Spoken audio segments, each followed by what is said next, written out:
அண்மைச் செய்தி. அண்ணா பல்கலைக்கழக வளாகத்தில் மாணவி வன்கொடுமை செய்யப்பட்ட வழக்கில் கைதானவருக்கு ஜனவரி 8ஆம் தேதி வரை நீதிமன்ற காவல் விதிக்கப்பட்டிருக்கிறது. விவரங்களோடு செய்தியாளர் அன்பரசன் இணைந்திருக்கிறார்.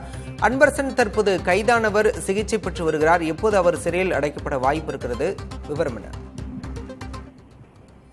அண்ணா பல்கலைக்கழக மாணவி பாலியல் வன்கொடுமை செய்யப்பட்ட வழக்கில் கோட்டூர்புரம் மண்டபம் தெரு பகுதியைச் சேர்ந்த ஞானசேகரன் என்ற நபரை நேற்று கோட்டூர்புரம் போலீசார் கைது செய்தனர். குறிப்பாக இந்த பாலியல் வன்கொடுமை வழக்கு சம்பந்தமாக 3 பிரிவுகளின் கீழ் வழக்கு பதிவு செய்யப்பட்டது. பாலியல் வன்கொடுமை, பாலியல் சீண்டல் உள்ளிட்ட 3 பிரிவுகளின் கீழ் வழக்கு பதிவு செய்யப்பட்டு நேற்று ஞானசேகரன் கைது செய்யப்பட்டார். அப்படி கைது செய்யப்பட்ட போது போலீசாரை கண்டதும் தப்பி ஓட முயற்சித்த ஞானசேகரன் கீழே விழுந்ததில் அவரது இடது கால் மற்றும் இடது கையானது முறிவு ஏற்பட்டு அவருக்கு நேற்று இரவு ராயப்பேட்டை மருத்துவமனையில் மாவுக்கட்டானது போடப்பட்டது.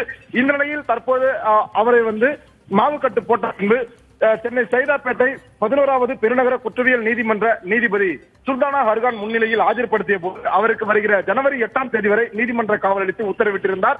இதனால் அவருக்கு இடது கை மற்றும் இடது காலில் எலும்பு முறிவு ஏற்பட்டு மாவுக்கட்டு போடப்பட்டிருப்பதால் அவருக்கு மருத்துவ சிகிச்சை தேவை என்பதை கருத்தில் கொண்டு அவரை தற்போது ஸ்டான்லி மருத்துவமனையில் உள்ள குற்றவாளிகள் சிகிச்சை பிரிவில் தற்போது போலீசார் அனுமதித்திருக்கின்றனர்.